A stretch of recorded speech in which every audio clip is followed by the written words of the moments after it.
The signature of every century has been its skyline. The very ancient, the old, the medieval, the modern.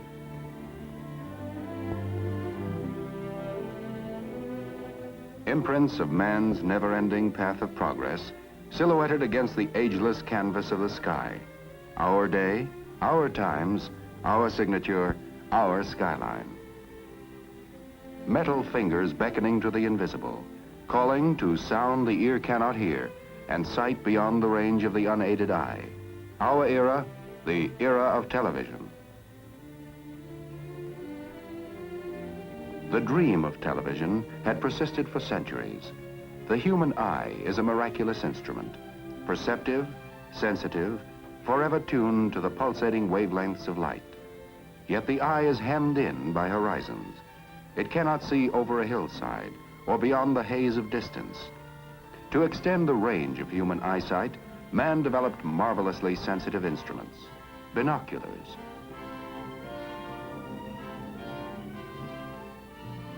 Giant telescopes to probe the furthest span of space.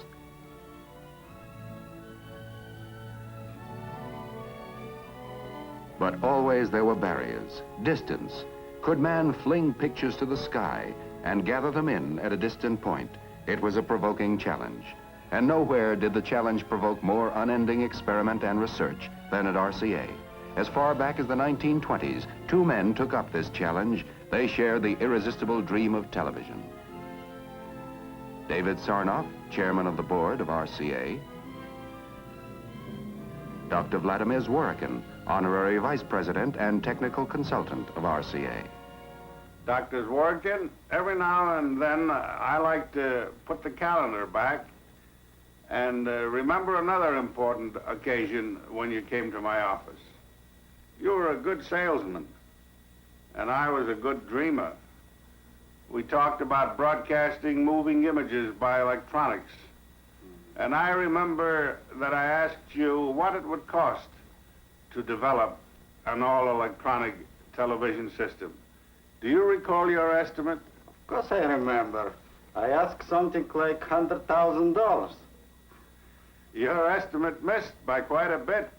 It cost RCA more than $50 million to create, develop, and introduce America's first all-electronic television system. And since that time, as you know, RCA has spent another $70 million to pioneer and develop the compatible color television system. But how well that money was spent. We succeeded in extending human sight far beyond the horizon. Yes. This is wonderful thing about television. The extension of our sight. You are better acquainted with this progress, General, than anyone because of your participation and leadership in so many phases of television development. It was nearly 30 years ago that I came to your office with that tube, the first eye of television. Yes, I well remember it. Nearly 30 years ago. And what a great invention this tube has become. It certainly has fulfilled its destiny. Well, General, this is the grandfather of the pickup tube. Do you want to see the newest grandchild? Well, I'm all for grandchildren. Let's have a look at it. Well, here it is. Well, this certainly looks very interesting. What do you expect this grandchild to do? Well, that's what we call miniature Vidicon. And I hope eventually it will replace all the existing pickup tubes for all the purposes. Well, that's very interesting and certainly very promising because what we need to do is to reduce the size and the cost of these components so that television, color television, both at the transmitting and the receiving end, may be within the reach of everyone. That is my hope.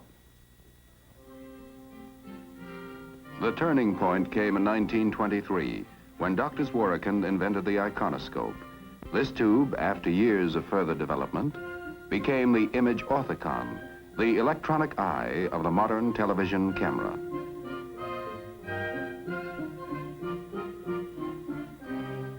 In 1929, Dr. Zworykin and his associates announced the first successful electronic kinescope, forerunner of today's television picture tube.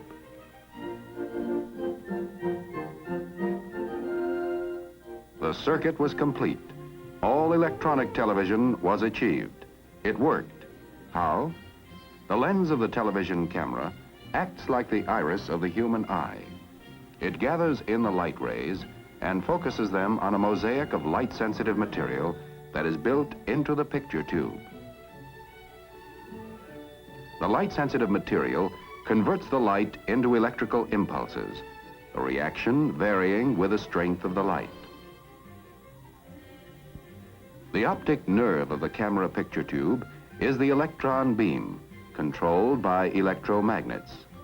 The beam scans the picture, which is on the plate, in rapid sweeping motions from side to side, from top to bottom. When the beam hits the image, it loses varying amounts of electrons and then bounces back to the opposite end of the picture tube, where it is amplified millions of times.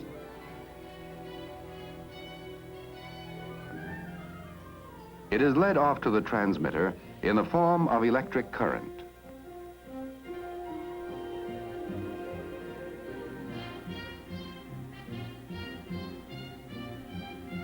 The signals are broadcast as radio impulses into space.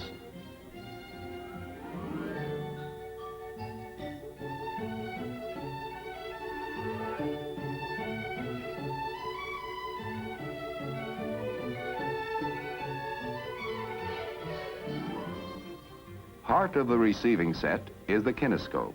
Here, the action is reversed. The stream of electrons, synchronized perfectly with those of the camera tube, literally paints the picture information on a chemically treated screen line by line. The glow is bright when the beam is strong, less bright when it is weak. Thus, the picture is reassembled. 1931. Atop the Empire State Building, the National Broadcasting Company, a service of RCA, erected the transmitting antenna for experimental television station W2XBS.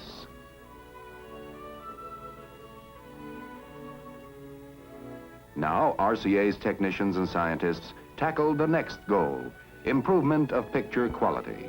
Hitherto, using a mechanical process, the best that could be transmitted was a crude signal of 60 scanning lines. RCA turned to the new science of electronics, discarded the mechanical spinning disc, and soon doubled, tripled, then tripled again the scanning lines. Now television was really on its way. In 1937, television strode out of the studio with mobile vans developed by RCA and NBC, versatile, self-sustaining. New eyes, new vision for the world. A man could sit at home, yet his eyes could scan the countryside. A bright new era dawning, a new dimension in communications. Distance reduced to microwaves. Walls, barriers, mountains erased. Television, the ultimate triumph in man's search for sight beyond the range of the human eye. 1939. Television is ready to make its official public debut. The setting could hardly be more perfect. The New York World's Fair. Its theme, the world of tomorrow. And the world of tomorrow became the world of today. The RCA exhibit building, where on April 29, 1939, David Sarnoff stated, "We have added radio sight to sound." NBC cameras probed, explored, scrutinized. Viewers watching the 3,000 television sets then in New York saw the first president ever televised, Franklin D. Roosevelt, officially opening the world of tomorrow.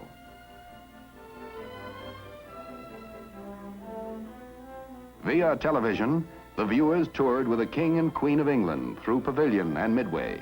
Day by day, television produced new adventures, new vistas, new excitement, new thrills. NBC presented the first baseball game ever televised, August 1939. 1940, the nerve-tingling drama of a national political convention, the first ever televised. Philadelphia and New York were knit together by the electronic miracle of television. Radio relays, pioneered by RCA, and the telephone company coaxial cables, wiped out the horizon as the far limit of telecasting. Still in the trial and error stage, television began studying its own future as a tremendous new medium of entertainment. The first programs were simple, unpretentious, proving grounds for technicians, cameramen, directors, writers, and performers. Slowly, the know-how was gained. Bit by bit, creative imagination began to give form and substance to the new art form called television.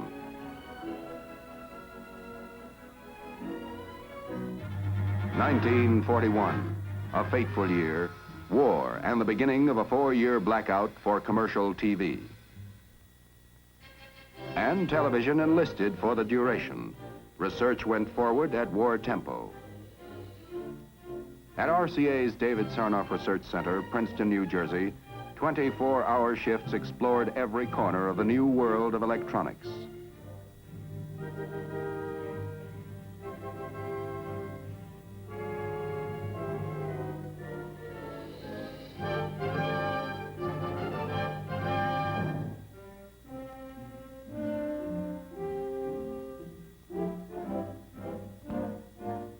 For submarine detection,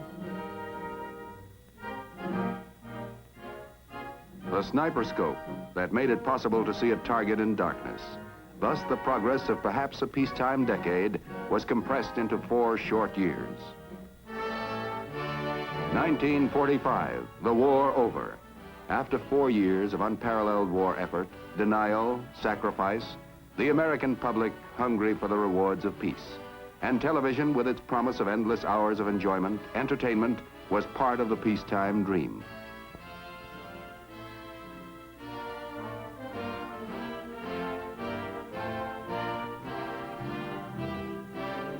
RCA, although 1949, an historic television first, a presidential inauguration. As Harry Truman took the oath, the event was a dynamic industry employing more than 1 million. Television, an unparalleled blending of science and art, invention and engineering, private incentive and public service. By television, American business has found a most effective advertising medium. And in turn, advertising has provided the resources that sustain the standards of programming and permit the never-ending research that is the heart of the television industry.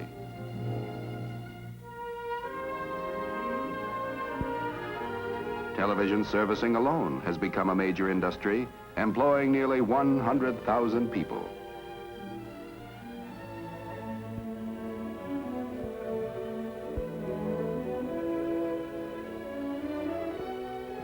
Yes, in little more than a wink of time, television has entered our homes, our lives, imprinted new silhouettes on our skyline. And all this has been just the beginning. There was still another dream to be realized. Still another dimension to be added. Black and white television had been the herald. It put millions of TV sets into our homes, built hundreds of TV stations, created an industry, an art, a public service, an exhilarating component of our American way of life.